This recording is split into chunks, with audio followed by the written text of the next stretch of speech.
Over the past 4 years, former US President Joe Biden said 4 times that the US would help defend Taiwan. The message from his administration, including leading Democrats like Nancy Pelosi, was that Taiwan's democracy was worth defending. The US's Taiwan Relations Act mandates it to sell Taiwan arms. Biden sold Taiwan around $9 billion in arms.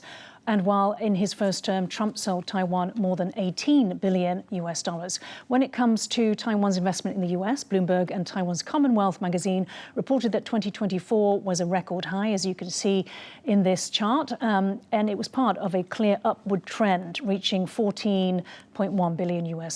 And when it comes to US investment in Taiwan, American Chamber of Commerce, or AmCham in Taiwan, found in its 2025 Business Climate Survey that 80% of its members are confident in Taiwan's economic prospects for the next 12 months, with optimism running at 77% for the next 3 years. Furthermore, 90% are willing to either increase or maintain their investments in Taiwan over the coming year. I want to stay on you, Wen.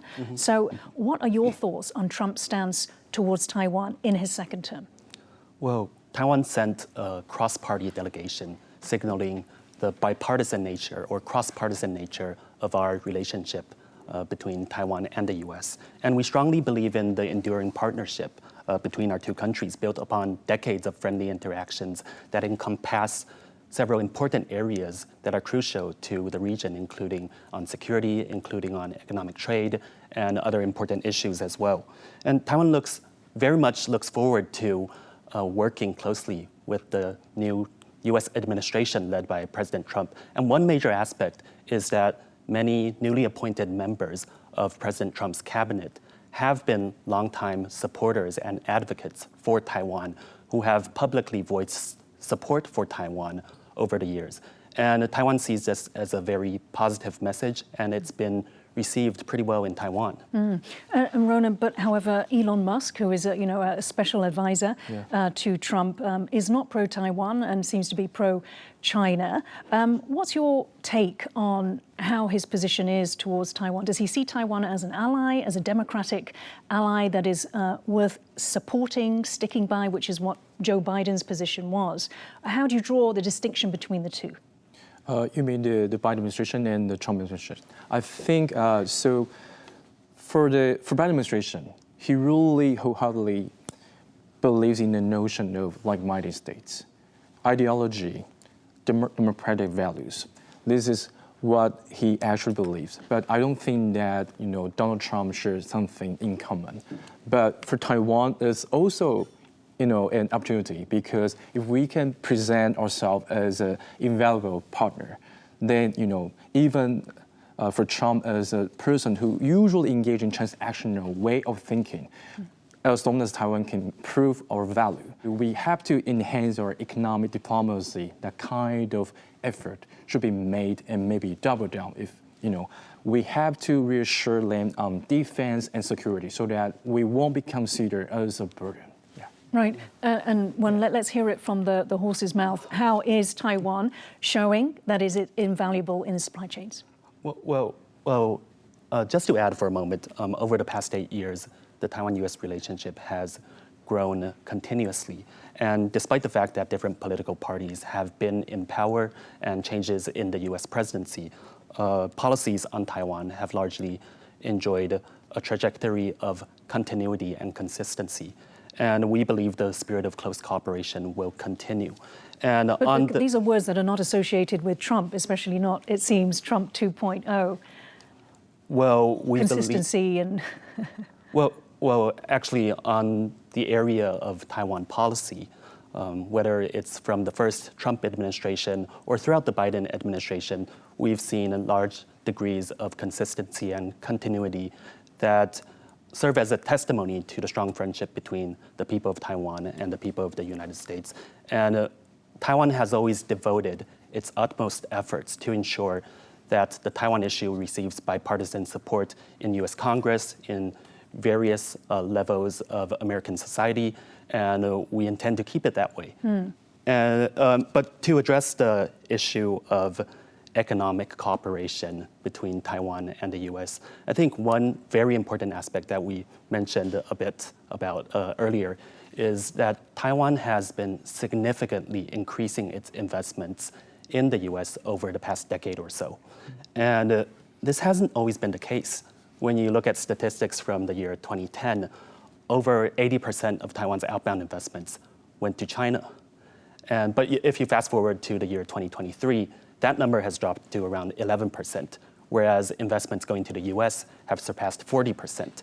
And a large part of that is in the semiconductor and high-tech industry. And I think this speaks volumes about the strength of Taiwan-US cooperation in advanced technology. One final note on economic cooperation. I think Taiwan, whether in the past 8 years or moving forward, Taiwan has been devoting a lot of its efforts on building what we call non-red supply chains with our partners in the US.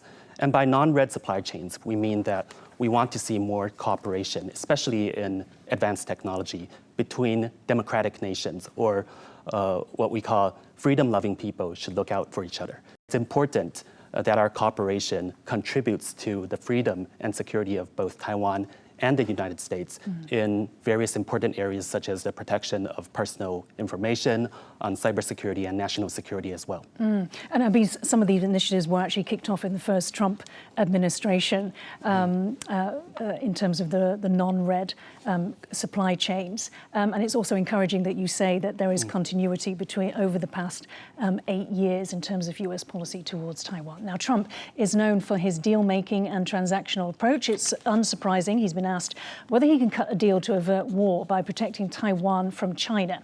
This is him on the Hannity Show on Fox News. Take a look. Do you think you can make a deal with Xi? Do you think that you can prevent Xi from his territorial desire to take Taiwan? Can you make a deal with him on making more fair trade practices? Oh, I can do that because we have something that they want. We have, with a pot of gold, we have one very big power over China, and that's tariffs. And they don't want them, and I'd rather not have to use it. But it's a tremendous power over China. So, Ronan, Trump says he can prevent Xi's territorial designs on Taiwan. He's mentioned 200% tariffs on the campaign trail. What's your assessment of how effective that would be, given the past few days?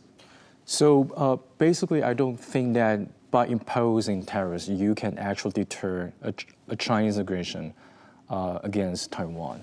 I think basically tariffs serve as political purposes, forcing the other side to talk to you on the negotiating table. But in the case of Taiwan, I think for Chinese aggression, that's going to happen due to their strategic and some, for example, nationalistic concern. So it's not all about economic. Yeah, so we have to bear that in mind, noting that, even if there's going to be some American tariffs imposing on China, Taiwan still have to fight harder in terms of our own defense. Yeah. Would you agree with that assessment that, tariffs themselves would not be enough to stop Xi Jinping? Well, when it comes to Taiwan's security, the rule is very simple. We must help ourselves before others can help us. Taiwan must bear the most responsibility for its own security, and Taiwan must demonstrate its own resolve to protect itself and defend itself. However, if our global partners express the intention to, through public gestures of support, then we appreciate all international efforts that intend to manage and contain the risks of authoritarian expansionism. And we also firmly believe that maintaining peace and security in the region requires efforts across a wide range of different issues, including the military aspect, economic aspects, and many other important areas. And President Lai's 4 Pillars of Peace Action Plan actually illustrates the wide-ranging issues that Taiwan is willing to work on with our global partners to maintain peace, including strengthening Taiwan's defense, strengthening Taiwan's economic resilience, enhancing cooperation with our global partners, and principled leadership on cross-strait issues. It's a wide range of issues that we're working on to secure peace and stability in the Taiwan Strait. And Ronan, just your take on that interview that we saw there with Hannity.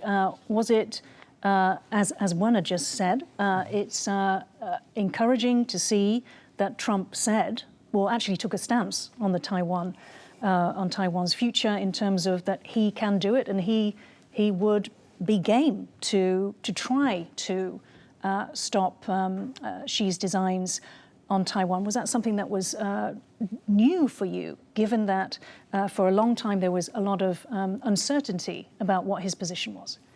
I don't think that's new to me. His transactional way of thinking, again, right? So notice that actually the key is on tariff, what he can do using tariff.